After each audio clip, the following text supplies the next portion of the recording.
비유 13번째 시간, 가이사의 것과 하나님의 것. 누가복음 20장 19절에서 26절까지의 말씀 함께 봉독하시죠. 서기관들과 대제사장들이 예수의 이 비유는 자기들을 가리켜 말씀하심인 줄 알고 즉시 잡고자 하되 백성을 두려워하더라. 이에 저희가 엿보다가 예수를 총독의 치리와 권세 아래 붙이려 하여 정탐들을 보내어 그들로 스스로 의인인 채 하며 예수의 말을 책잡게 하니 그들이 물어 가로되 선생님이여 우리가 아노니 당신은 바로 말씀하시고 가르치시며 사람을 외모로 취치 아니하시고 오직 참으로써 하나님의 도를 가르치시나이다. 우리가 가이사에게 세를 바치는 것이 가하나이까 불가하니까 하니 예수께서 그 간계를 아시고 가라사대 데나리온 하나를 내게 보이라. 네 화상과 글이 여기 있느냐? 대답하되 가이사의 것이니이다. 가라사대 그런즉 가이사의 것은 가이사에게 하나님의 것은 하나님께 바치라 하시니 저희가 백성 앞에서 그의 말을 능히 책잡지 못하고 그의 대답을 기이히 여겨 잠잠하니라. 아멘. 지금부터 제가 기원전 BC 1280년에 쓰인 이집트의 사자의 서 Book of the Dead, 사자의 서에 나오는 내용을 몇 가지 소개해 드리도록 하겠습니다. 이집트의 사자의 서는 죽은 자, 사자, 죽은 자를 위한 사후 세계에 대한 안내서로 그 안에는 삶과 죽음에 대한 당대 이집트인의 생각과 내세관이 고스란히 담겨 있는 것이고요. 이집트의 신화, 풍속, 사회 현상, 역사 등이 녹아 있는 그런 문서들입니다. 주로 파피루스나 가죽 등의 성각 문자, 히에로글리프라고 그러죠. 성각 문자 혹은 신관 문자, 민중 문자, 데모틱, 히에라틱 이런 문자 등으로 적어서 죽은 자와 함께 매장되었던 거예요. 가장 오래된 게 BC 기원전 1240년경 것입니다. 여호수아의 가나안 정복 전쟁이 BC 1400년경이므로 제가 지금 소개해 드리려고 하는 사자의 서가 쓰인 시기는 아마도 이스라엘의 사사시대 정도 될 거예요. 그때 뭐라고 적혀 있는지 한번 볼까요? 거기에는 이집트의 메시아라 불리는 호러스라는 신에 대한 기록이 적혀 있는데요. 성경과 아주 흡사한 내용이 많아요. 그 호러스라는 신은 사후 세계의 왕인 오시리스라는 신의 아들입니다. 그 신의 아들이 인간 세상의 메시아로 내려왔는데 그때 호러스라는 신을 낳은 인간 어머니가 동정녀였어요. 처녀였습니다. 그리고 그 신의 아들 호러스는 강에서 세례를 주던 세례인 아넙에 의해서 강에서 세례를 받아요. 세례나 할례 이런 것은 유대인들만의 전유물이 아니었습니다. 고대 근동에서 다 하던 거였어요. 뿐만 아니라 신의 아들 호러스에게 세례를 준 아넙은 후에 목이 잘려 죽는 참수를 당했어요. 굉장히 비슷하죠? 신의 아들 호러스는 사막에 있을 때, 광야에 있을 때 시험을 받았고 병자들을 치유했으며 소경의 눈을 뜨게 했고 죽은 자인 아사르를 살렸어요. 아사르라는 단어의 헬라어 표기는 라자러스예요. 나사로. 그리고 물 위를 걸었고요. 그의 제자가 12명이었습니다. 그리고 결국에는 예수처럼 십자가에 달려 죽었어요. 십자가에 달려 죽었어요. 그리고 3일 후에 2명의 여자에 의해 인류의 구원자 호러스가 부활했다는 소식이 이집트 전역에 전해졌습니다. 사후 세계의 왕인 이시리스라는 신의 아들 호러스의 일생이 하나님의 아들 예수님의 일생과 흡사하지 않습니까? 뿐만 아니라 사자의 서는 공통적으로 인간의 심판에 대해서 기록을 하고 있어요. 모든 인간은 죽어서 사후 세계의 왕인 이시리스에게 가서 살아생전의 행위를 바탕으로 해서 심판을 받게 되는데 그 심판에서 악인으로 판결을 받은 자들은 영원한 죽음으로 들어가게 되고요. 의인으로 판결을 받은 자는 영원한 부활의 몸으로 살게 된다 그래요. 그래서 이집트인들이 이시리스의 심판 그 후의 부활에 대비해서 사람을 매장하지 않고 미이라를 만드는 거예요. 부활을 준비하는 것입니다. 어떠세요? 이런 이야기를 들으시면 혹시 기독교가 동방의 여러 종교나 신화들을 표절해서 만들어진 허구일 거라는 생각이 안 드십니까? 예수님이 이 땅에 오시기 무려 1300년 전에 예수님의 삶을 마치 비디오로 미리 본 것과 같은 내용이 적힌 문서들이 있다는 게 여러분들에게 어떻게 이해가 되세요? 뿐만 아닙니다. 노아의 홍수 사건이나 바벨탑 사건 등도 모두 고대 신화의 단골 메뉴로 등장하는 것들이에요. 이쯤 되면 누구나 기독교가 혹시 허구가 아닌가라는 생각을 한 번쯤은 하게 되는 게 정상이에요. 저는 어떤지 한번 물어봐 주세요. 저는 그런 이야기들 접할 때마다 오히려 하나님의 말씀은 모두 다 사실이며 하나님의 말씀이 1.1획도 땅에 떨어지지 않고 모두 다 실현이 되고 있다는 것을 더욱더 확실하게 붙들게 됩니다. 어떻게 그럴 수 있는가? 여러분, 왜 사람들이 이렇게 이런 이야기를 들으면 수시로 흔들릴 수밖에 없는지 아세요? 이런 이야기들을 듣고 기독교를 떠난 사람들이 굉장히 많습니다. 굉장히 많아요. 심지어 불경과 노자의 도덕경 같은 걸 읽으면서 성경에 기록된 게 여기 굉장히 많네? 그러니까 모든 종교는 다 그냥 그게 그거구나 라고 생각하고 교회를 떠난 이들이 굉장히 많습니다. 왜 그렇게 예수를 믿는다고 하는 사람들이 그런 것들에 수시로 흔들리는가? 사람들이 기독교 복음의 총론을 공부하기 전에 너무 앞서서 성경의 강론으로 들어가서 실천신학의 범주에 머물러 버렸기 때문에 그래요. 기독교는 성경의 가르침을 쫓아서 인간답게 깨끗하게 착하게 사는 것이다라는 기독교에 대한 일천한 이해가 그렇게 수시로 의심을 불러일으키게 되는 것입니다. 예수를 믿는다고 하는 사람들조차도 성경은 그런 도덕적 공리나 윤리적 교훈을 말하고 있는 것이라 라고 생각하는 이들이 너무 많단 말이에요. 그들이 흔히 쓰는 단어가 역사적 예수라는 단어인데 슈바이처, 여러분이 잘 아시는 슈바이처의 책 라이마루스에서 브레데까지라는 그 책이 그 논문이 역사적 예수의 탐구라는 제목으로 영역이 되면서부터 신학자들이 역사적 예수라는 말을 많이들 쓰는데 역사적 예수라는 말은 순전히 현대의 비평적 역사적 연구의 결과로 재구성된 예수의 상, 재구성된 예수의 상을 가리키는 거예요. 이 용어는 실제의 예수를 가리킬 수도 있고 현재 실제의 예수로 알려진 즉 만들어진 예수를 가리킬 수도 있는 애매한 용어예요. 그들에게 있어서 실제의 예수와 재구성된 예수가 꼭 같을 필요는 없는데 이는 우리가 일반적으로 알고 있듯이 무엇에 관하여 현재 알려져 있는 것이 반드시 사실로 존재했었던 것일 필요는 없다라는 그런 실용주의적 사고 때문에 그래요. 실용주의가 뭐예요? 어떻게 됐든 나에게 유익만 되면 된다라는 것입니다.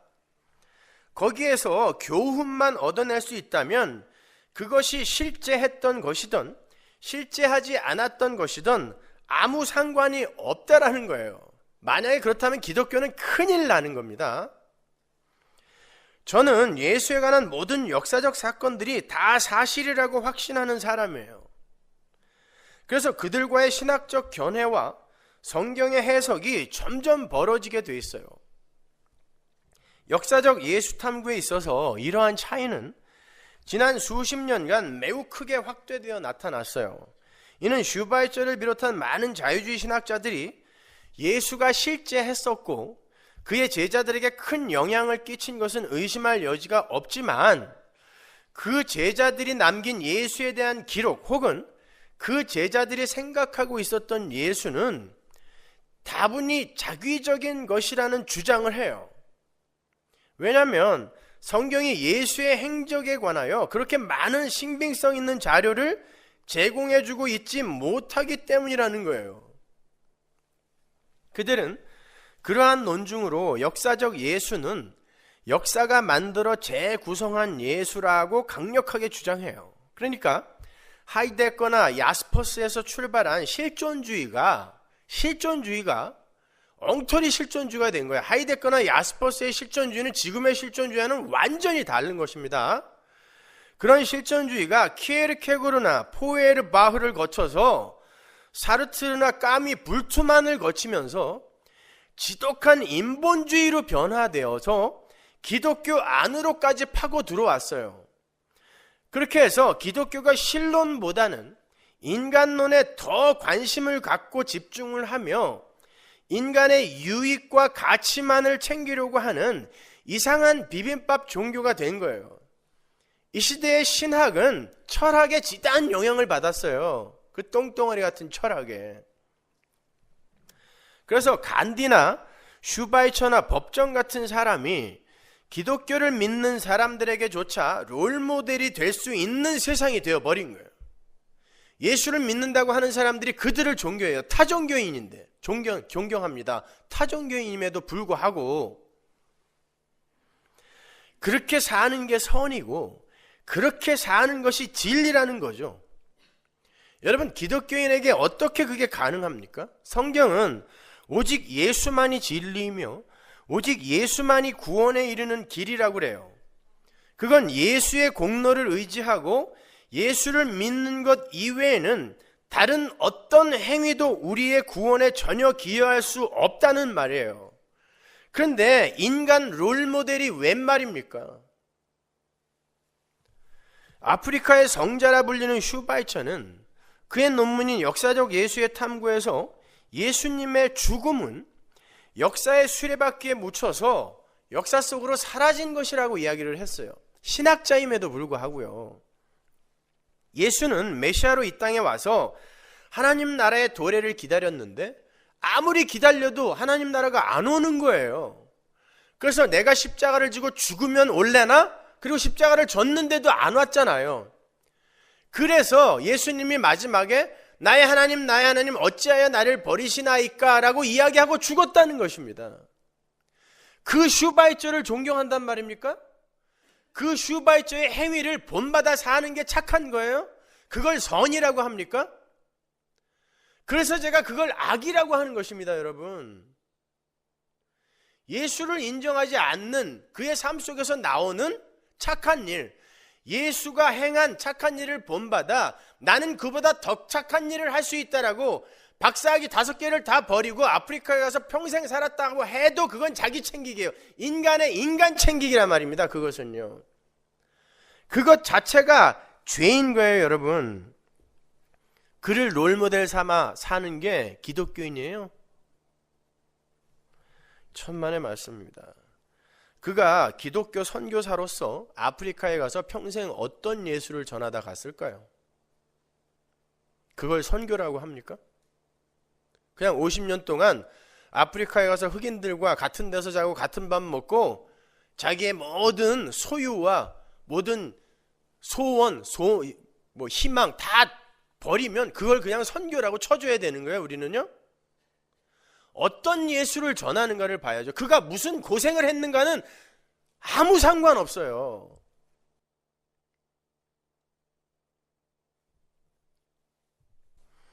저는 슈바이처나 간디나 법정의 삶이 나쁜 삶이라고 말씀을 드리는 게 아닙니다. 분명 그러한 삶은 성경에서도 성도들에게 강조하고 요구하는 삶이 맞아요. 그러나 그것은 복음의 총론이 아니라 복음의 강론에 불과한 거예요. 간디가 아무리 매일 아침마다 산상수훈을 읽고 하루 종일 그 산상수훈의 삶을 살기 위해 애를 썼다고 해도 복음의 총론을 모르고 그렇게 산 삶은 다 자기 영광 챙기기, 자기 만족 챙기기란 말입니다. 실제로 간디가 제일 좋아했던 책이 성경이었어요. 그 중에 산상수훈. 그리고 그걸 평생 지키며 살았다니까요. 그러나 그는 힌두교인입니다. 그가 구원받았을까요? 그럼 구원받지 못한 이가 이 세상에서 행한 착한 일을 하나님이 착한 일이라고 인정해 주냐고요. 그걸 생각해 보시란 말입니다. 그러면 뭐가 착한 일이냔 말이에요. 그게 착한 일로 인정이 된다면 하나님은 그를 지옥 보내면 안 됩니다.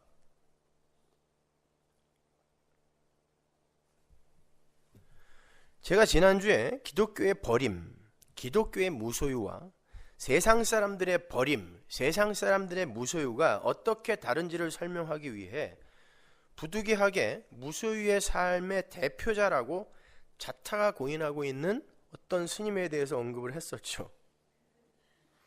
우리 기독교가 추구하는 버림이란 자아에 대한 집착을 버리는 것이며 자기의 죽은 흙됨을 결국 인정할 수밖에 없는 옛사람의 버림이에요. 그게 버려졌을 때 진짜 무소유가 되는 거거든요.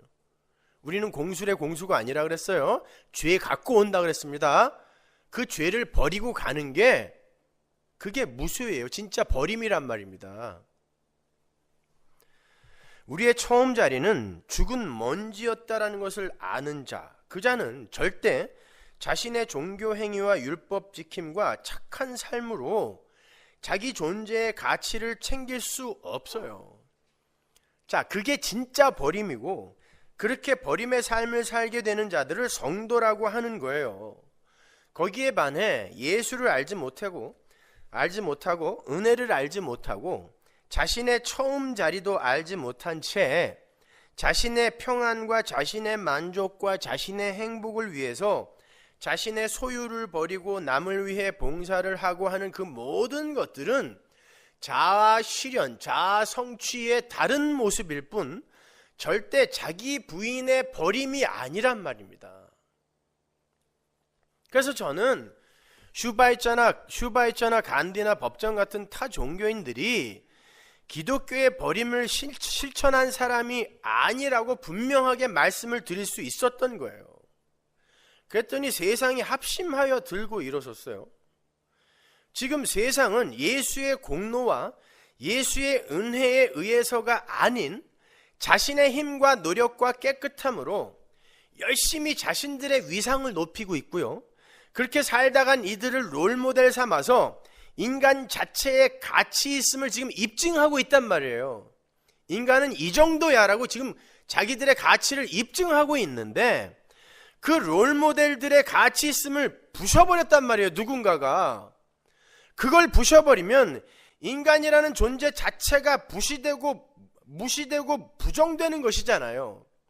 아울러 자신들의 기특한 행위 또한 부정이 되는 것이기 때문에 자기들은 그렇게 살면서 지금 가치 챙기기를 하고 있는데 자기들이 롤모델 삼아 살고 있는 그 대단한 인물들은 아니다라고 누군가 이야기하니까 화가 난 거예요. 그래서 지난주 설교가 나가자마자 라디오 논설위원들이 일제히 제 실명을 거론하면서 수십 분간 라디오 논평을 했어요.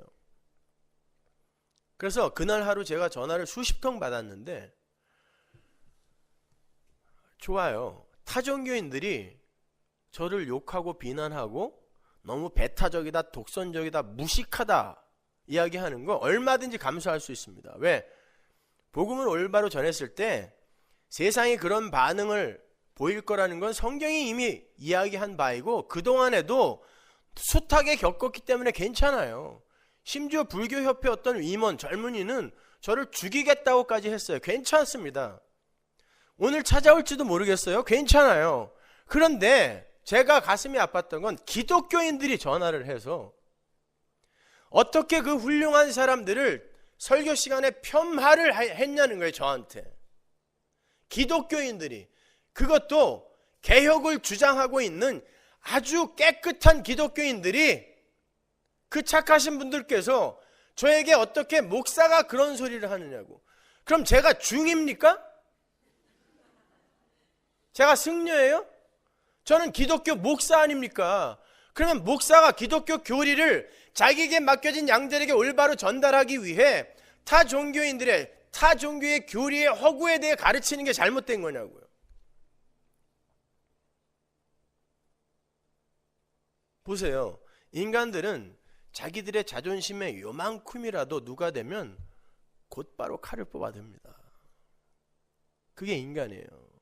여러분이 세상에서 그런 미움을 받으셔야 됩니다.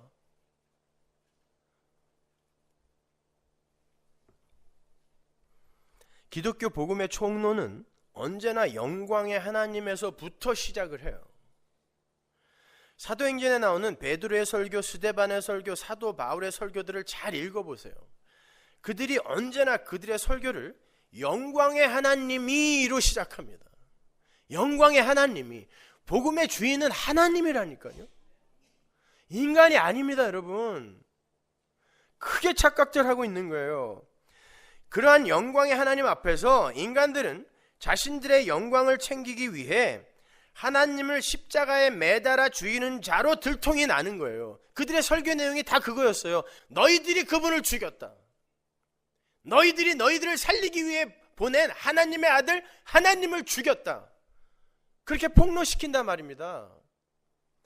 그러한 자들이 영광의 하나님 앞에서 내어놓을 수 있는 것, 그게 무엇이냐? 마지막 결론, 회개하라, 끝.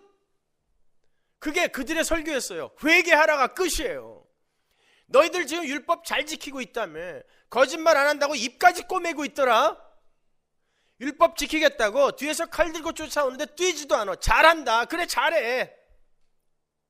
근데 그러한 그들, 너희들의 삶이 왜 하나님을 알아보지 못하고 그분이 오셨는데 왜 죽였어? 왜 죽였어?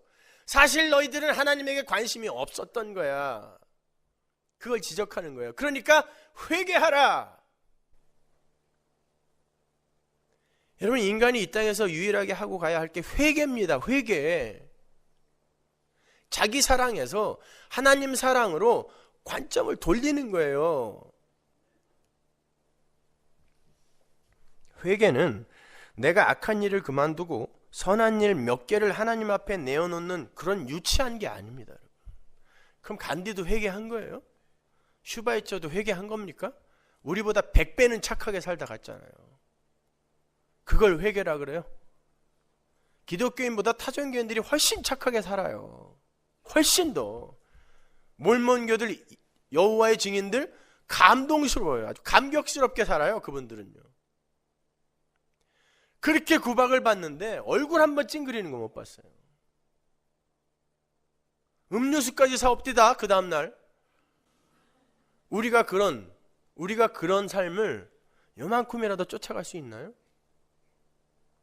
그러면 그들의 삶이 그게 회개냐고요. 회개는 그런 게 아니에요. 회개는 하나님, 저희는 죽은 흙으로 만들어진 피조물인데 저희들이 그동안 너무 기고만장했습니다. 하나님, 저희는 하나님의 은혜가 한순간이라도 부어지지 않으면 존재 자체가 불가능한 자들입니다. 저희들에게 긍휼을 베풀어 주옵소서라는 이 고백, 진심에서 우러나오는 이 고백, 이것이 회개예요. 그 상태에서 하나님이 죽은 흙들에게 당신의 생명력을 부어서, 완전히 부인된 그 상태에 하나님이 당신의 생명력을 은혜로 부어서 당신과 연합시키는 게 천국의 현실인 것입니다. 그런데 선악과를 따먹은 인간들은 자신들의 그 하나님됨, 신됨을 챙기기 위해서 하나님 앞에서 무력한 존재로 폭로가 되는 것을 견디지 못해요. 그래서 끊임없이 자라는 건축물을 쌓는 데에 여념이 없는 거예요. 이 건축자들이, 이 세상 건축자들이, 이 죄인들이. 하나님은 그러한 자들에게 생명나무회로의 접근을 불허하세요. 화염검과 그룹들로 막아버린단 말입니다. 못 만져, 못 들어가. 하나님이 막으세요. 그래서 하나님께서 선지자 이사야를 불러서 세상에 보내시면서 세상 사람들의 눈과 귀를 막아라라고 이야기한 거예요. 선지자들은 이 세상에 사람들의 눈과 귀를 열러 오는 사람들이 아니에요. 막으러 오는 사람들이라니까요. 어떻게 막아요? 복음을 이야기하면 그냥 자연스럽게 막혀요. 이해를 못 하거든요. 자기의 하나님됨을 챙기려고 하는 이들에게 너는 죽은 흙이야, 회개해야 돼라고 이야기하는데 어떻게 그게 들려요? 그 이야기 자체로 귀가 막혀버리는 것입니다. 그러니까 선지자들, 여러분의 삶은 세상에게 이해되어지면 안 돼요. 세상이 여러분의 삶을 이해 못해야 되는 거예요. 마찬가지입니다, 여러분. 하나님의 말씀은 여러분을 해석해내는 거예요. 뭘로? 죄인으로 해석해내는 거예요. 우리가 하나님의 말씀을 해석하여 그걸 쫓아 살 수 있는 존재가 아니라니까요. 이건 너무나 중요한 거예요. 치명적으로. 하나님의 말씀은 우리에게 포착당하지 않아요. 그 말씀이 우리를 해석하고 포착하여 우리를 죄인으로 해석해 내버리는 것입니다. 근데 이 건방진 인간들이 그걸 다 이해하고 그대로 살겠다라고 하는 거예요.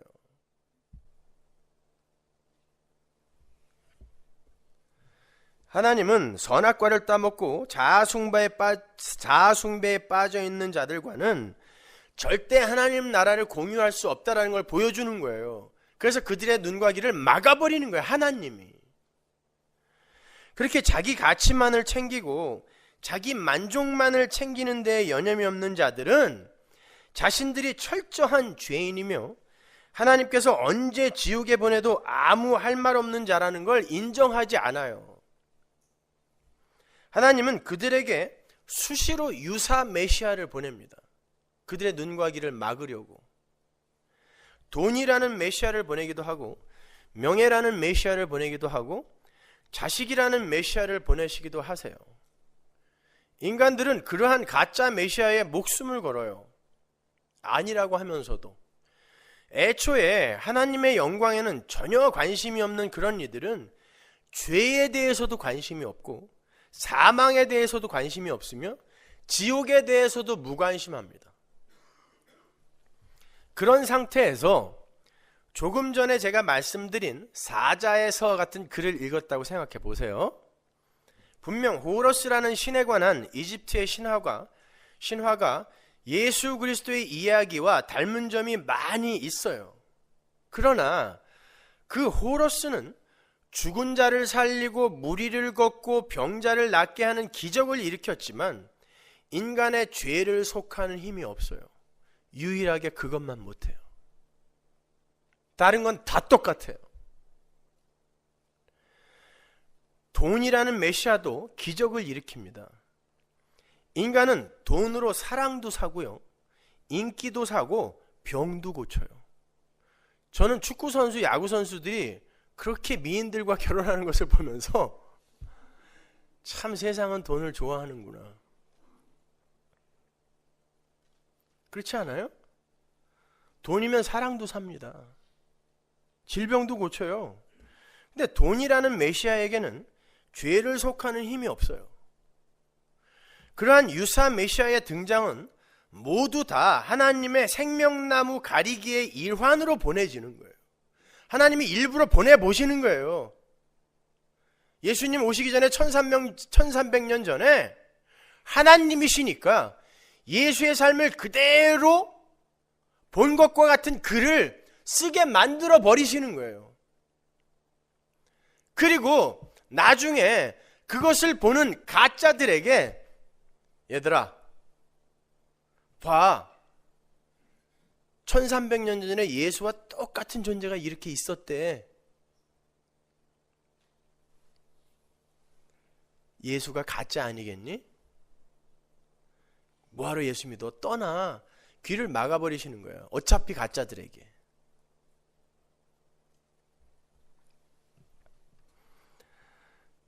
그런 유사 메시아의 등장은 전부 하나님 백성 갈라내기 작업인 거예요. 그래서 불경에도 노자의 도덕경에도 성경과 흡사한 것들이 많이 등장하는 거예요. 비슷한 메시아들이 이렇게 많은데 세상아, 너희들은 어떻게 진짜 메시아를 붙들 수 있겠느냐? 왜? 죄에 대해 관심 없는 자들은 이건 뭐야? 다 똑같잖아. 노자나 불교나 호러스나 이집트 신화나 다 똑같잖아. 에이 이건 뭐야? 아무것도 아니네. 왜? 죄의 문제에 관심이 없기 때문에. 기독교의 핵심, 총론인 죄의 문제 해결, 그리고 하나님과의 연합, 하나님의 화목, 그리고 그것을 이루게 하는 십자가와 피, 보혈, 거기에 관심 없는 자들은 100% 다 넘어져요. 유사 메시아에게 100% 다 넘어집니다.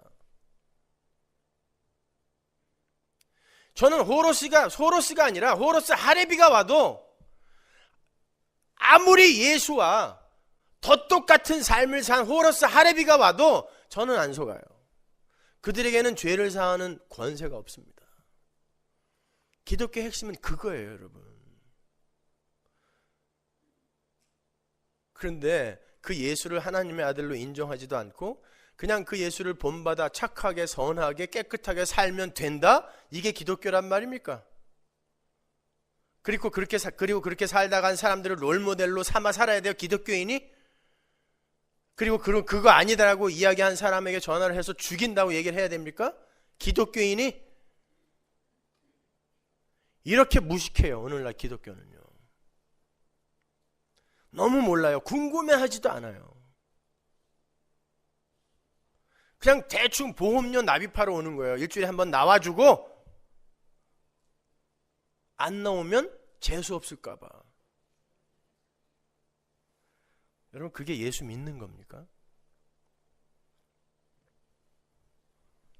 이 타락한 인간 세상의 유일한 문제는 하나님을 떠나 스스로가 신이 되고 싶다고 하는 죄의 문제예요. 인간들의 죄의 문제. 하나님은 그것을 은혜로 덮어서 당신과 연합된 자들을 새롭게 창조해내시는 방법으로 메시아를 내려보내신 거예요. 이 땅에 오신 메시아는 그거 하시는 거예요. 그래서 오직 예수만 메시아일 수 있어요. 그분이 행한 선한 행위나 병자의 치유나 죽은 자를 살린 일이나 무리를 걸은 그런 기적들은 복음의 본질이 아닙니다. 그 모든 것들은 다 전 인류가 빠지게 되어 있는 사망이라는 무서운 저주의 작은 증상들이에요. 그것들을 해결하시는 주님의 모습은 내가 바로 생과 사와 우주를 주관하는 진짜 주인이라는 것을 보여주시는 주인 확인 작업에 불과한 거예요. 그거 하러 예수님이 오셨다면 그냥 다 고쳐주고 가야지 왜 몇 명만 고쳐주고 가냐고요. 그냥 늘 무리를 걸어 다니시지 뭐하러 배는 왜 타고 다니세요? 그게 본질이 아니란 말입니다. 여러분이 이집트의 신인 호로스에 관한 기사를 읽으셨을 때 하나님은 여러분에게 이렇게 질문을 하는 거예요. 자, 여기 두 종류의 메시아가 있다. 둘 다 기적을 일으켰고 둘 다 죽은 자를 살렸고 둘 다 십자가를 졌다. 그런데 한쪽은 너희들의 죄와는 아무 상관없는 일을 하다가 간 거고 한쪽은 너희들의 영생을 위해 모든 일을 행하고 갔다. 일반인들이 보기에는 너무나 똑같은 메시아다. 그러나 메시아라는 존재는 기적이나 일으키고 죽은 자나 살리고 물이나 걷는 자가 아니라 너희들의 죄 문제를 해결하고 영원한 영생을 허락하기 위해 너희들에게 보내어진 존재다. 너희들이 정말 너희들이 처한 죄의 문제를 처절하게 인식하고 있다면 아무리 비슷한 모습을 하고 온 존재라 할지라도 그가 무엇을 위해 그러한 행위를 했는지를 구별할 수 있을 것이다. 넌 지금 호로스와 예수 사이에서 어떤 게 진짜인가 고민하고 있니? 그렇다면 너는 아직 기독교의 본질을 모르는 자다를 물으시는 것입니다. 여러분, 하나님은 끊임없이 이 땅에 걸림돌을 던지세요. 진짜 자기 백성들을 가려내시기 위함입니다. 진짜 하나님의 백성들은 자신들의 처음 자리를 올바로 인식한 자들이고 그 처음 자리에서 하늘 왕 노릇을 하는 자리로 값없이 옮겨진 자신들의 그 신분을 자각한 자들이며 그 처음 자리와 하늘의 자리 사이에 십자가라는 하나님의 열심이 은혜의 선물로 오롯하게 존재하고 있다는 것을 아는 자들인 거예요. 그걸 성도라 그래요. 그들은 아무리 비슷한 메시아, 아무리 매력적인 메시아가 다가온다 할지라도 절대 십자가에 피가 빠진 메시아에 빠지지 않아요. 그 누구도 예수 그리스도의 피를 흉내낼 수 있는 존재가 없어요. 아무리 훌륭한 유사 메시아라 할지라도. 그래서 나머지는 다 가짜인 거예요. 이렇게 복음의 핵심은 착한 일, 선한 일, 열심 있는 종교 행위가 아니라 예수, 십자가, 피, 은혜예요. 그것이 우리를 덮칠 때 우리 측에서는 자기 부인, 옛사람의 죽음, 새 사람으로의 부활이 격발되는 거예요. 쉬운 말로 나라는 자의 권세 앞에 하나님을 복종시키는 자가 아니라 하나님의 권세 앞에 나라는 자가 죽은 핏덩이로 드러나야 하는 것이 성도의 삶 속에 나타나야 하는 복음의 현실인 것입니다. 세상이 착각하는 게 움직이는 모든 것은 살아있는 것이라고 생각하는 거예요. 성경이 그렇게 이야기합니까? 성경은 이 세상 모든 것은 죽은 것이라고 선포해요. 죽은 것. 그렇게 죽어있는 피조물들이 살아나기 위해서는 반드시 하나님의 은혜가 가입이 되어야 돼요. 그 자들만 산 자예요. 그것들만 산 것입니다. 그렇다면 성도가 진짜 이 세상에서 해야 하는 가치 있는 일, 선한 일이 뭐겠어요? 하나님의 은혜를 선전하고 자랑하는 일이어야 되죠. 그렇게 해서 죽은 자들이 하나님의 은혜로 살아나게 될 때 그 일만이 가치 있는 일이에요. 그 일만이. 나머지는 다 죽은 자들에게 행하는 일이니까. 죽은 거에게 행하는 일이 뭐가 선한 일입니까? 죽은 시체에게 라면 끓여 먹이는 게, 죽은 시체에게 밥해 먹이는 게, 죽은 시체에 병 고쳐주는 게, 죽은 시체에 평등한 삶을 도와주는 게, 그게 가치 있는 일이냐고요. 인본주의자들은 그걸 인정하지 않아요. 모든 존재가 살아있다고 믿기 때문에 그래요. 성경은 안 그렇다니까요. 모든 존재는 죽었어요. 거기서 살아나게 하는 일만 가치 있는 거란 말입니다. 여러분 제발 그걸 알아먹으세요. 그런데 뭘 그렇게 착한 일, 깨끗한 일을 많이 하겠다는 거예요. 은혜도 모르면서. 이게 제 속이 터지는 일인 거예요. 이게. 그리고는 그 일을 통해 자기 인기와 만족과 영광을 살짝 챙겨가죠. 아닌 것처럼. 아니에요 모든 영광 하나님께. 그게 더 꼴보기 싫어 죽겠어 아주 그냥. 뭘 모든 영광은 하나님께요. 얼굴에 다 드러나 있는데. 순 거짓말. 인간은 그럴 수 있는 존재가 못 됩니다.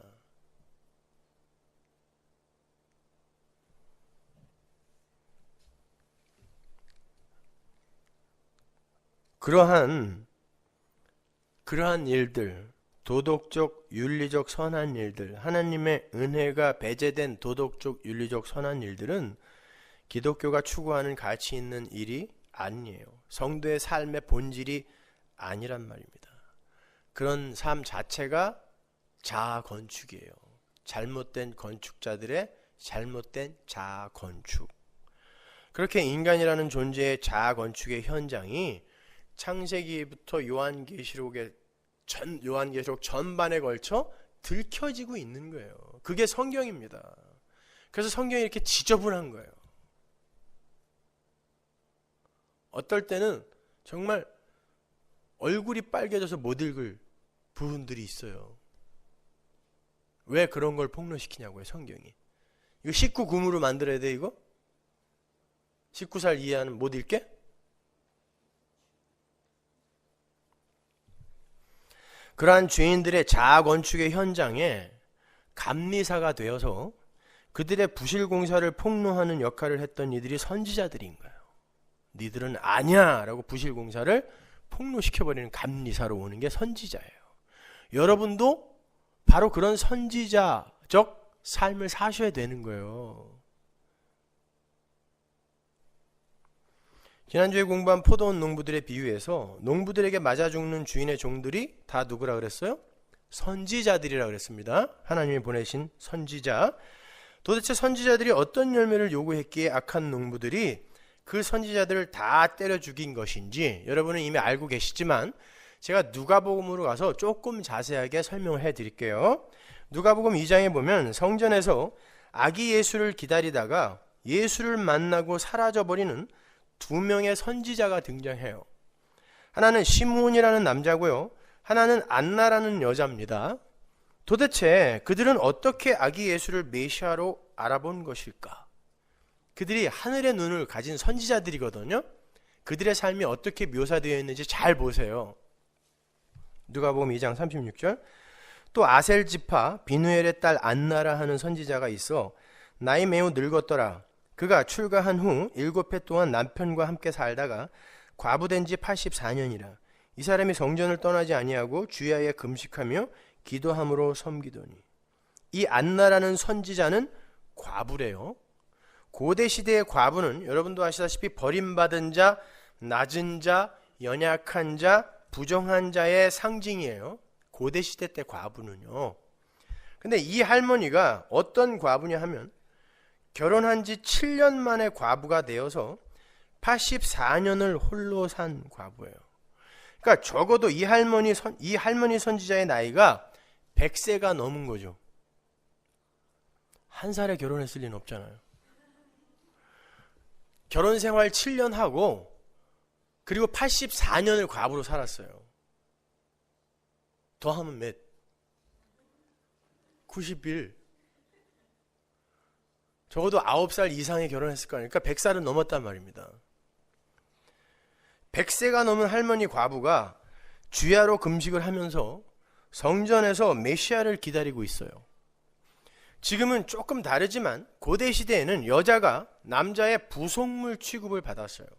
그래서 성경에 그렇게 때로는 좀 너무 과하다 싶을 정도로 여자를 비하하는 표현들이 나오는 거예요. 그걸 그대로 공식화하여 오늘에 적용시키는 건 미련한 짓입니다.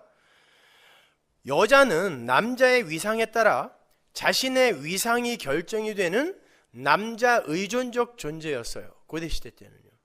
그래서 당시의 여자는 남편이 죽으면 존재의 가치를 상실했다 하여 남편의 무덤에 산채로 묻히기도 했죠. 그걸 순장이라고 합니다. 왜? 어차피 가치 없는 인생 남편과 함께 가치 있게 가라는 거예요. 그게 순장입니다. 그 정도로 여자는 남자에게 귀속이 된 존재였어요. 일찍이 남편을 잃고 그러한 가치 없는 존재로 100년 이상을 살았다고 생각해 보세요. 그녀의 삶이 어땠을까요? 죽음과 같은 삶을 살았던 거예요. 그러한 그녀가 진짜 남편인 어린 양 예수를 만나는 거예요. 그래서 과부예요. 선지자의 삶이 그러하다는 것입니다. 세상적 힘과 가치를 남편 삼아 살고 있는 이 세상 모든 인간들, 우리는 전부 세상과 간음하며 살고 있잖아요. 그게 세상을 남편 삼아 살고 있다는 말이거든요. 그렇게 이 세상 모든 이 세상 힘과 가치를 남편 삼아 살고 있는 이 세상 모든 인간들 사이에서 보잘것없고 가치 없는 자로 세상 힘과 결별한 과부로 살다가 진짜 남편 예수를 만나는 어린 양 신부의 삶, 그것이 바로 선지자의 삶, 성도의 삶이라는 거예요. 거기에 보시면 안나라는 과부 선지자가 예루살렘 성전에 모여있는 이들에게 예수에 대해 증거를 했다 그래요. 그건 율법의 옛 성전에서 은혜의 참 성전에 대해 설명을 했다라는 거예요. 다른 말로 구원은 율법으로 오는 게 아니라 이 아기로 말미암게 되는 은혜로 오게 된다는 것을 설명했다라는 것입니다. 구원에 대해 설명했다고 했으니까. 그렇죠? 율법을 남편으로 자신들의 힘으로 여기고 있는 바리새인들 앞에서 율법과 사별한 과부가 진짜 남편을 소개하고 있는 거예요. 이 로마서를 모르면 또 이 이야기를 또 이해를 못하죠. 그죠? 우리는 율법과 사별한 자들이란 말입니다. 그러한 율법과 사별한 과부가 율법과 신랑 신부로 살고 있는 유대인들에게 구원은 그게 아니다라는 걸 설명을 하고 있단 말입니다. 지금 과부가. 그런데 그 안나라는 선지자가 어느 때에 예수의 구원을 설명하는가 하면 예수님의 결례 예식이 진행될 때 와서 예수의 구원을 설명한다 그래요. 기가 막힌 단어가 나오는데 누가복음 2장 38절 보세요. 마침 이때에, 꼭 그때라는 거예요. 그때에 왔다라는 거예요. 일부러 성경 기자가 이걸 기록하는 거예요. 나와서 하나님께 감사하고 예루살렘의 구속됨을 바라는 모든 사람에게 이 아기에 대하여 말하니라.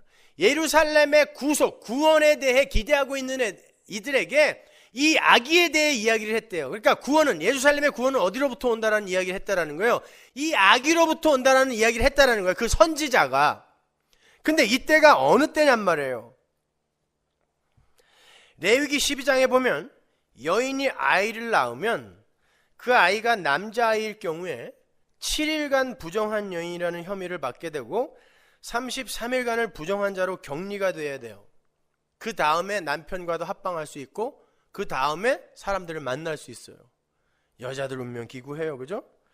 근데 그 아기가 여자일 경우엔 2배예요.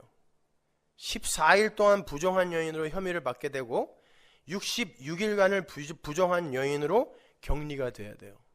그러니까 매년 애를 하나씩 낳으면 매년 2달 이상을, 거의 3달을 혼자 지내야 돼요. 여자는요. 딸을 낳았을 경우에. 그리고는 마지막에 성전에 가서 비둘기들로 속죄제를 드려야 비로소 부정의 혐의를 벗게 돼 있어요. 그러니까 율법은 여자가 아이를 낳는 것을, 그게 남자든 여자든 부정한 일로 취급을 하고 있다는 거예요. 율법이. 그러니까 오늘날 율법 지키는 자들, 그런 율법들 다 지키라고 그러세요. 이런 거. 왜 몇 가지만 이렇게 들어가지고 그것만 지키고 있냔 말이에요. 마리아와 요셉이 바로 그 정결 예식을 행하러 온 거예요. 7일 동안 부정한 자로 있다가 8일째 아들에게 할례 행하고 14일 지난 다음에 지금 성전에 온 거란 말입니다. 그러한 정결 예식의 현장에 과부인 여자 선지자가 등장하여 구원의 도를 설명하고 있는 거예요. 율법에서 여자가 아이를 낳았을 때 부정한 것으로 규정을 한 것은요, 여자로 대표되는 모든 인간들 속에서 나오는 것들 중에 그 어떤 것도 선한 것이 있을 수 없다는 것을 상징적으로 보여주는 거예요.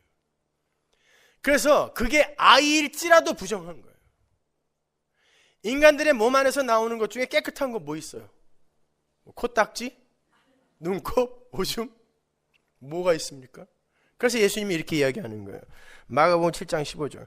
무엇이든지 밖에서 사람들에게로 들어가는 것은 능히 사람을 더럽게 하지 못하되 사람 안에서 나오는 것이 사람을 더럽게 하는 것이니라 하시고, 또 가라사대 사람에게서 나오는 그것이 사람을 더럽게 하느니라. 속에서 곧 사람의 마음에서 나오는 것은 악한 생각 곧 음란과 도적질과 살인과 간음과 탐욕과 악독과 속임과 음탕과 흘기는 눈과 회방과 교만과 광패니 이 모든 악한 것이 다 속에서 나와서 사람을 더럽게 하느니라. 특히 타락한 여자, 성경에서 여자는 항상 남자인 하나님의 대척점에 있는 상징적 존재라고 했어요. 모든 인간, 죄인을 상징하는 거예요. 여자가 여자를 낳는 거. 여자가, 인간이 여자라고 칭함을 받을 땐 죄인이라는 뜻인데, 그 죄가 뭐라 그랬어요? 내가 하나님처럼 되겠다는 거 아니에요. 인간의 가치 챙기기로, 자아 실현으로 그의 위상이 높아지면 높아질수록 그가 여자가 여자를 낳는 거란 말입니다. 그건 부정 중에서도 부정한 거란 뜻이에요.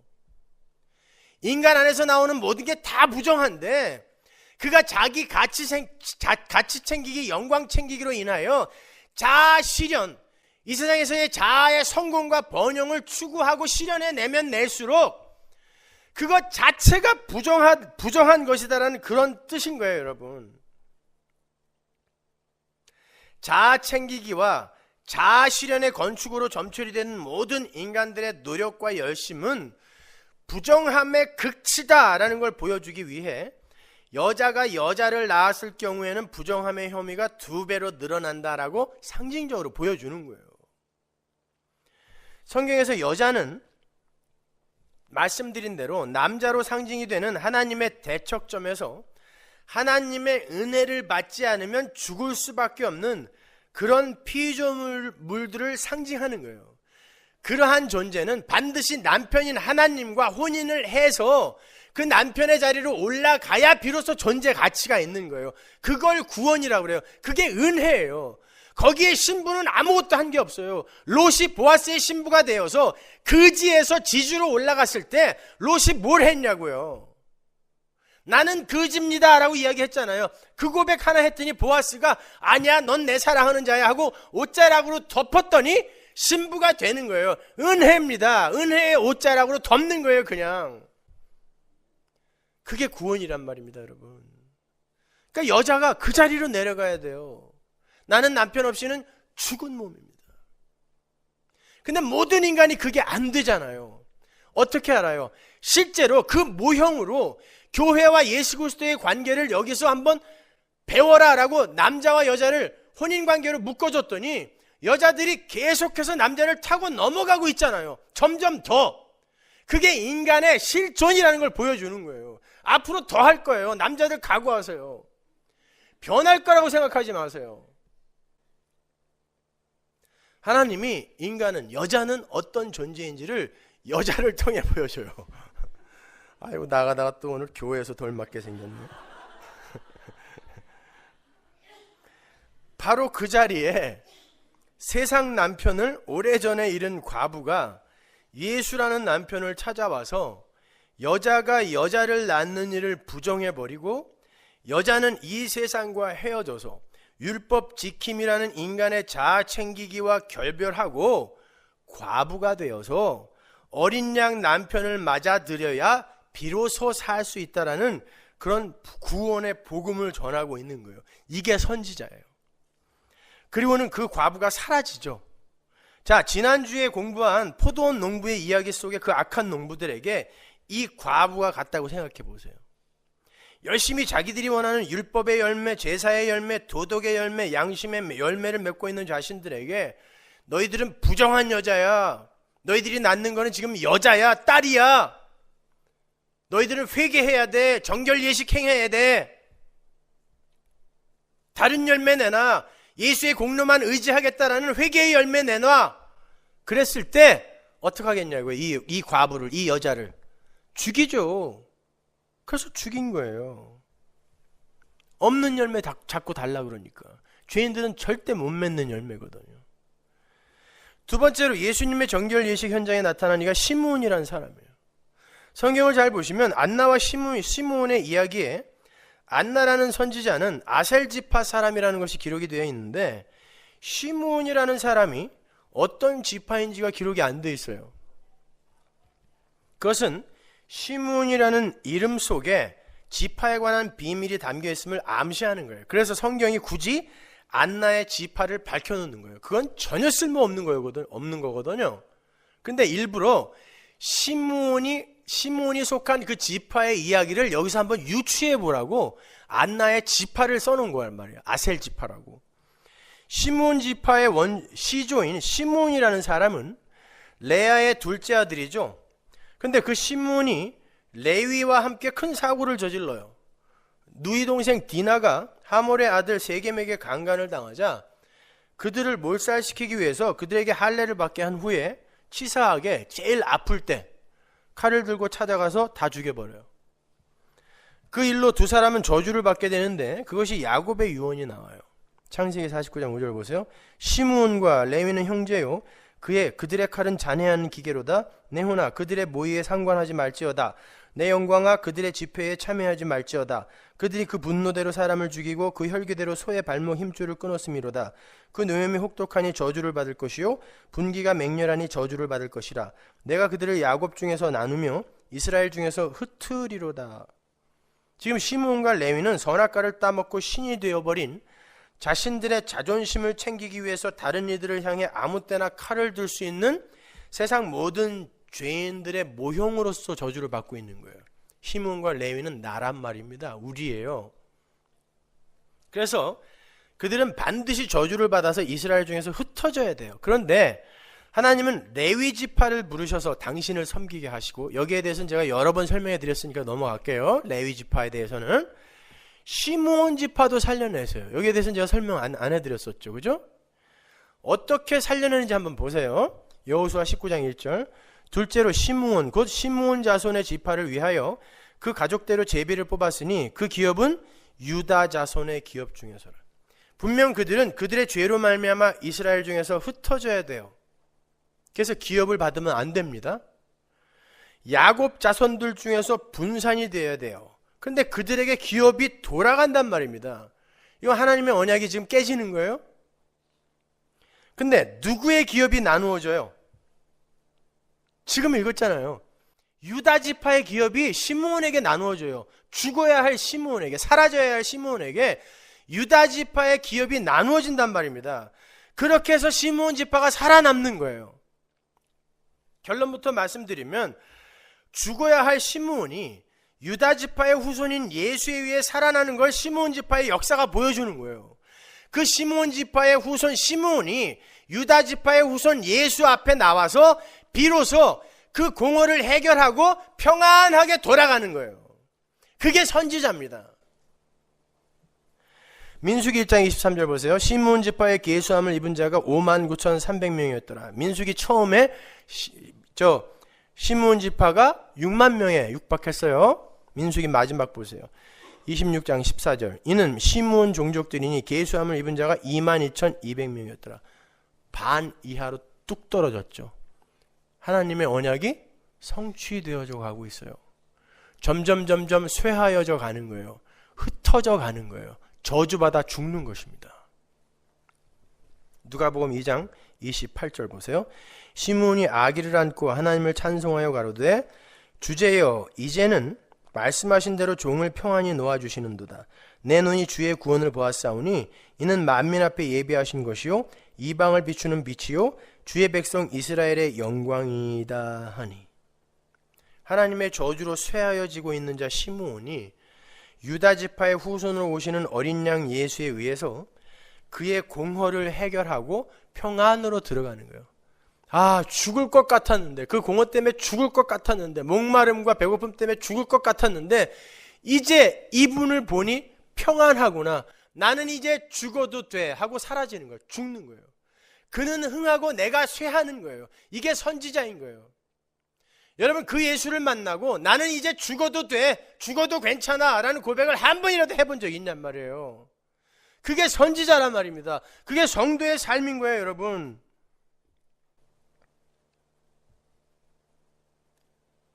모든 인간은 하나님을 잃은 그 자리를 공허로 느끼며 살아요. 근데 그건 그 어떤 것으로도 메꿔지지가 않아요. 그래서 이 땅에서 그렇게 고통스럽게 사는 거예요. 고해를. 거기에 예수가 찾아와서 딱 끼워지니까 아이고, 잃어버렸던 퍼즐이 딱 맞아 떨어지는 거예요. 거기에서 평안이 오는 것입니다. 시므온이 그렇게 하나님 앞에서 죄를 짐으로 말미암아 저주를 받아 흩어져 버려야 되는데 유다 지파의 후손으로 말미암아 살아나는 것, 면목 없이 살아나는 것, 아무것도 한 것 없어요. 그냥 면목 없이 살아나서 역사의 저 저편으로 쓰러져 가는 거예요. 그게 성도의 삶이에요. 뭘 대단한 걸 해요. 시므온이 그 뒤부터 착하게 살았더라, 사회를 개혁했더라, 정화했더라, 그런 내용이 단 한 줄이라도 있습니까? 없습니다. 여러분, 성도는 예수를 알고 그 예수를 공허한 가슴에 철커덕 끼운 다음에 하나님 나라로 들어가는 거예요. 그걸 구원이라고 하는 것입니다. 여러분.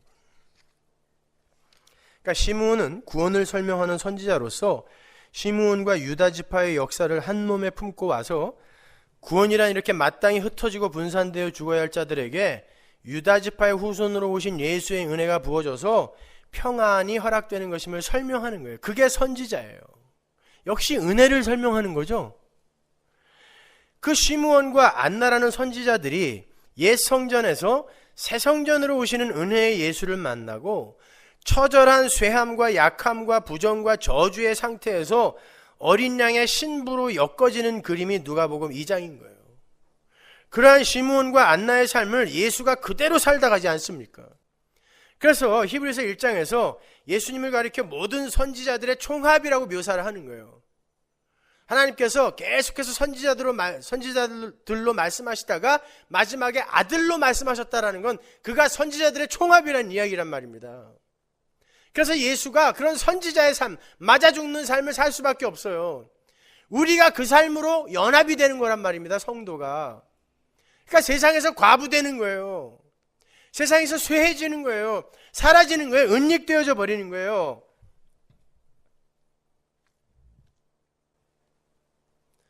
그러나 그 자리에서 하나님의 영광이 드러나서 참 승리가 주어지게 되는 거죠. 그런데 약함과 가난함과 무력함을 저주라고 생각하는 이 세상 악한 농부들이 이렇게 나약한 선지자들, 메시아 예수를 좋아할 리가 있겠습니까? 죽여버려요. 왜 자기들의 노력과 열심을 전부 부정하냐는 거죠. 하나님의 백성들은 이 땅에서 세상과 결별하고 과부로 시므온으로 살아가야 돼요. 그들에게는 이 세상의 현실이 자랑도 될 수 없고 부끄러움도 될 수 없어요. 그래서는 안 돼요. 성도는 모두 과부 선지자들이기 때문에 그래요. 간음을 하다가 현장에서 붙들린 여자에게 예수님이 뭐라고 물으시죠? 너를 정죄하던 자들이 다 어디 갔느냐 그래요. 나도 너를 정죄하지 않는다라고 합니다. 그 말이 무슨 말이냐면 내가 너를 정죄하지 않는 한 세상이 그 어떤 것으로 너를 고소해도 너는 무죄야, 무효야라고 이야기를 해주시는 거예요. 여러분, 이 세상의 현상들을 여러분의 선악 구조로 판단하여 무엇은 선하고 무엇은 악한 것이다 함부로 판단하지 마세요. 예수님도 나도 너를 정죄하지 않으니까 세상이 너를 향해 간음한 여자다, 불결한 여자다, 부정한 여자다 아무리 이야기해도 거기에 흔들리지 마라고 이야기하셨는데 우리가 뭔데 남들을 향해 그런 판단을 내리냐고요. 지가 제일 들어오면서. 우리는 모두가 죄인 중에 괴수잖아요. 아니에요? 그들이 불신자입니다. 성도는 모두 자기가 죄인 중에 괴수라는 걸 인정해야 돼요. 그러면 자기가 제일 더러운 존재인데 뭘 갖고 누구를 판단한단 말입니까? 그거 아니란 말이에요, 여러분. 그게 용서예요. 그게 은혜예요. 그게 구원이라니까요. 바로 그 자체가. 그 다음부터 그 여자가 간음을 안 했는지 그건 몰라요. 했을 수도 있어요. 버릇이 돼서. 섹스 중독이라는 게 있다면서요. 했어도 하나님이 일단 무죄로 판결이 냈으면 세상은 더 이상 그를 간음한 여자로 인정하면 안 돼요. 판단해버리면 안 된단 말입니다, 여러분. 그 일을 통하여 하나님이 그를 어떻게 거룩하게 만들어 갈지 우리는 모르는 거예요.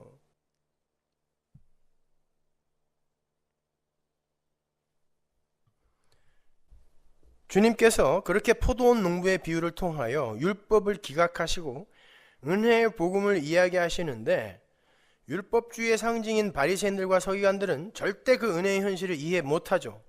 그 자들이 다시 질문을 던집니다. 가이사에게 세금을 바치는 것이 옳으냐는 거예요. 예수님께서 야, 쇳돈 데나리온 하나 갖고 와. 거기가 어딥니까? 성전이에요. 성전 안에서는 데나리온을 쓰면 안 돼요. 데나리온은 로마의 화폐예요. 유대뿐만이 아니라 로마가 지배하던 모든 나라에서 쓰였던 은동전이거든요.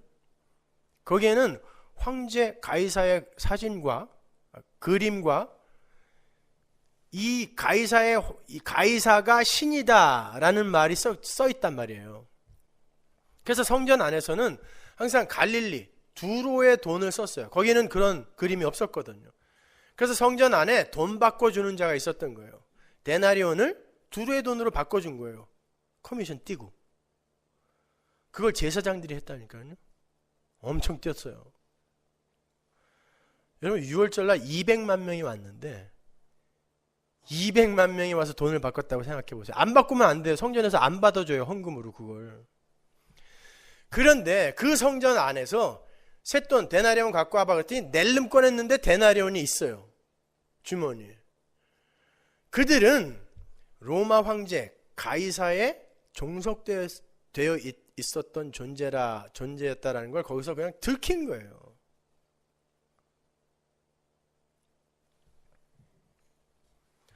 주님은 그 동전을 가리키시면서 가이사의 것은 가이사에게 주고 하나님의 것은 하나님께 드리라 라고 이야기해요. 그건 세금은 가이사의 거니까 떼먹지 말고 가이사한테 꼬박꼬박 내고 11조는 하나님 거니까 떼먹지 말고 하나님께 꼬박꼬박 내라는 그런 말씀이라고 말씀드리고 싶지만 절대 아닙니다. 속지 마세요. 여러분 모든 게 다 하나님 거예요.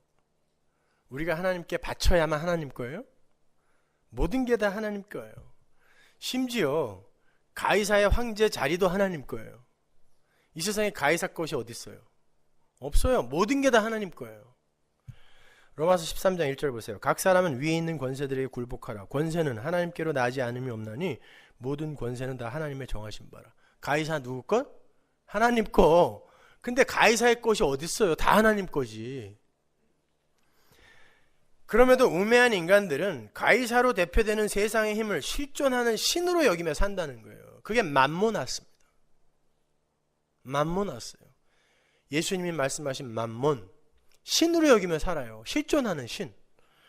그리고는 그 가이사의 힘을 얻어내기 위해 가이사에게 언제든지 복종할 준비를 하고 있단 말입니다. 그리고 거기에 내는 세금은 꼬박꼬박 내요. 세상적 유익을 얻기 위해서 자기가 치러야 할 손해는 그냥 언제든지 버릴 수 있어요. 모든 인간이 다 그래요. 그게 가이사에게 바치는 거예요. 가이사의 것을 얻어내기 위해서. 그러니까 가이사는 허구의 신이에요. 그 허구의 신에게 무엇을 줄 수 있단 말입니까? 아니, 그 사람들이 데나리온을 가이사에게 바친다고 다 가이사의 것이 돼요?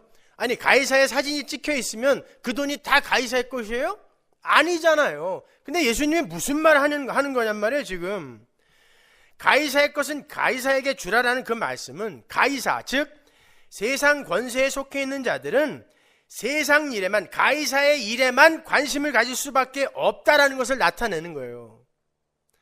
그래서 그들은 가이사의 것은 가이사에게 자연스럽게 바쳐질 수밖에 없는 거예요. 바쳐지라는 거예요. 니들 거기다 바쳐지라는 거예요. 주라는 거예요. 어차피 네 주머니에는 데나리온밖에 없다라는 것입니다. 넌 어차피 황제 거라는 거예요. 그러나 하나님의 것은 하나님에게 드리라는 말씀은 하나님의 백성들은 하나님에게 집중하여 살라라는 거예요. 생각해보세요. 하나님의 백성이라고 하는 자들이 가이사의 돈을 소유하고 있다는 것 자체가 그들이 가이사의 권세 아래 이미 속해 있다는 증거예요. 그들이 그것에 의해 움직이고 있단 말입니다. 이렇게 이 세상 모든 인간들은 그렇게 가이사의 것인 세상의 힘과 가치 아래서 속박되어 살아가게 돼요. 그 속에서 하나님이 하나님의 소유를, 가이사를 늑탈한 다음에 찾아가시는 거예요. 마태복음. 늑탈한 다음에 하나님이 당신의 소유를 찾아가시는 거예요. 당신의 세간을. 그걸 구원이라고 하는 거예요. 그렇게 가이사라는 신을 실체로 인정하고 있는 그 세상의 힘으로 자신들의 가치와 영광과 만족을 챙기려 하는 이들은 이 세상에서 자기들의 행위에 큰 의미를 부여해요. 왜? 그들의 주인이 자기거든요. 그들의 우상은 자기예요. 나예요, 나. 가이사는 곧 나거든요. 그러니까 자기의 행위에 큰 의미를 부여한단 말이에요. 그래서 자기들이 로마의 가이사에게 세금을 바치는 행위와 바치지 않는 행위가 가이사의 것이 되는 것과 하나님의 것이 되는 것에 무슨 큰 영향을 미칠 거라고 생각하는 거예요. 그러니까 그걸 물어보는 거예요. 가이사에게 세금을 바쳐야 돼요, 말아야 돼요? 하나님의 것은 그들이 세금을 바치던 말던 하나님의 것은 하나님에 의해 찾아지게 되어 있어요. 인간들의 그 어떤 행위도 그 하나님의 것과 아닌 것의 가름에 요만큼도 기여할 수 없어요. 근데 이 우매한 인간들이 그걸 묻고 있단 말입니다. 우리가 어떤 행위를 해야 하나님의 것이 될 수 있을까요를 묻는 거 아닙니까? 그 포도원의 악한 농부들과 똑같은 자들인 거예요, 이게. 그래서 연결되어 있는 거, 이 얘기가 딱 붙어 있는 것입니다. 베드로전서 2장 9절 보세요. 오직 너희는 택하신 족속이요, 하나님이 택한 거예요. 왕같은 제사장들이요, 거룩한 나라요, 그의 소유된 백성이니. 자, 하나님의 것은 누구? 하나님의 백성, 하나님의 소유된 백성이니까 교회가 하나님의 것이에요. 그 하나님의 것은 하나님에게 드려라가 뭐예요? 나를 하나님에게 드려라. 그걸 로마서에서는 너희들의 삶을 거룩한 산제사로 드려라라고 이야기하는데, 착한 일 많이 해라 이런 말 아니라 그랬어요. 그거 재물이 된다는 건 매일매일 죽는 거라고 그랬어요. 나는 아무것도 아닌 존재입니다. 나는 하나님 앞에서 무력한 흙입니다. 이게 죽는 거라고 그랬죠. 산제사로 드리는 거예요, 이것이. 자, 그러한 재물로 하나님 앞에서 죽는 거. 그런데 내가 어떻게 하나님의 소유가 됐냔 말이에요. 내가 예수 그리스도의 십자가 은혜로 내가 하나님의 것이 됐잖아요. 맞아요? 마태복음 16장 22절 보세요. 그 하나님의 것, 타투테우란 단어가 여기 똑같이 나오는데 제가 증명해 드릴게요. 베드로가 예수를 붙들고 간하여 가로되 주여 그리 마옵소서, 이 일이 결코 주에게 미치지 아니하리이다. 예수께서 돌이키시며 베드로에게 이르시되 사단아 내 뒤로 물러가라, 너는 나를 넘어지게 하는 자로다. 네가 하나님의 일을 생각하지 않고, 이게 타투테우거든요. 하나님의 것은 하나님에게의 그 하나님의 것이에요. 근데 예수님이 여기서 하나님의 일이라고 이야기하시죠. 여기서 하나님의 일이 뭐예요? 예수님 죽지 마세요. 죽으면 안 돼요. 그랬을 때 예수님이 네가 하나님의 일을 생각하지 않는다라고 이야기했단 말이에요. 그럼 여기서 타투테우가 뭐냐고요? 죄인을 위해 예수가 십자가 지고 죽는 것, 그것이 하나님의 일이란 말이에요. 그러므로 말미암아 하나님의 것이 생겨난 거예요. 내가 그걸 인정하는 거예요. 나는 내 어떤 행위로 하나님의 것이 된 게 아니라 예수가 십자가를 죽는 하나님의 일에 의해 타투테우, 하나님의 것이 된 것입니다를 인정하는 것. 그분의 은혜를, 하나님의 은혜를 인정하는 게 하나님의 것이 하나님에게 드려지는 거예요. 하나님이 나를 대접한 대로 내가 하나님을 대접하는 거예요. 산상수훈의 이야기. 그게, 그러니까 내가 하나님의 것이 하나님께 드려진다라는 건 인간이 하나님의 은혜를 절실히 깨닫고 나는 하나님의 은혜가 아니면은 그냥 지금 당장이라도 지옥에 떨어질 존재군요를 인정하는 거예요. 거기서 하나님의 은혜와 하나님의 영광이 드러나는 거예요.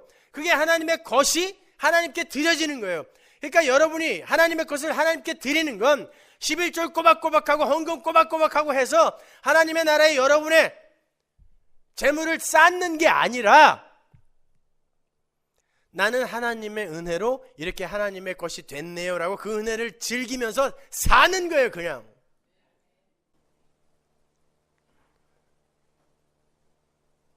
근데 뭘 그렇게 자꾸 드리겠다 그래요? 내 인생을 주님께? 그걸 왜 받아야 하나님이 그 더러운 걸? 하나님은 예수밖에 안 받아요. 점도 없고 흠도 없는 예수밖에 안 받아요. 그 예수의 은혜에 의해 우리는 거저 들어가는 것이지, 여러분의 삶은 단 1%도 예수의 은혜에 가입될 수 없습니다. 그걸 아는 이들은 함부로 막 못 살아요.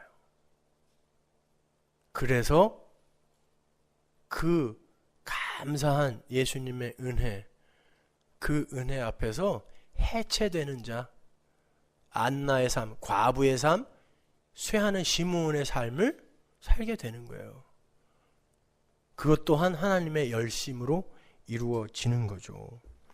요한복음 6장 28절 보세요. 저희가 묻되 우리가 어떻게 하여 하나님의 일을 하오리까? 똑같이 나오죠. 또 하나님의 것, 하나님의 일, 타투테우. 예수께서 대답하여 가라사대 하나님의 보내신 자를 믿는 것이 하나님의 일이니라. 어떻게 또 잘 설명해요? 하나님의 것이 하나님께 드려지는 게 뭐예요?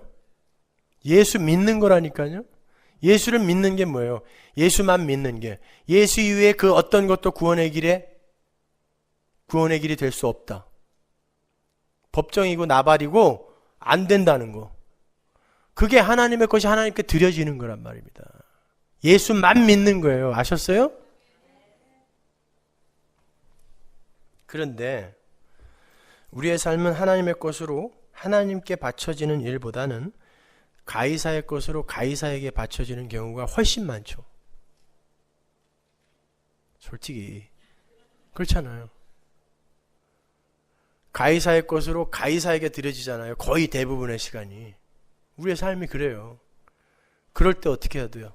난 가짜인가 봐야 그리로 가야 됩니까? 그래서 예수가 나를 위해 죽을 수밖에 없었구나. 그래서 예수가 하나님의 것, 진짜 하나님의 것인 하나님의 아들 예수가 하나님의 것으로 바쳐질 수밖에 없었구나. 그거 배우면 되는 거예요. 그 은혜로 들어가는 거예요. 그게 예수 믿는 거예요. 그러니까 여러분이 뭐 대단히 열심히 노력을 하여 여러분의 삶을 업그레이드 시켜서 하나님 앞에 깨끗하고 훌륭한 자로 서는 것, 그것도 좋은 일이지만 그게 안 된다 할지라도 그 속에서 예수의 은혜를 발견한다면 그게 예수 믿는 거고 그게 하나님의 것으로 하나님에게 드려지는 거예요. 모든 인간이 자기들의 하나님됨, 신됨을 챙기기 위해 뽀샵 인생을 살아요. 뽀샵이 뭔지 아시죠? 사진 찍어놓고 다 만지는 거예요. 뱃살도 집어넣고 얼굴도 깨끗하게 만들고. 근데 하나님의 말씀이 내려와서 엑스레이로 비춰버리는 거예요. 생얼로 만들어버려. 에? 그 추한 얼굴이 확 드러나. 새벽 기도에 오는 아줌마들처럼.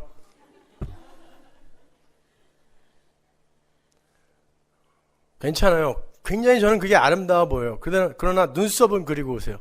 깜짝깜짝 놀라요, 제가 아주. 에?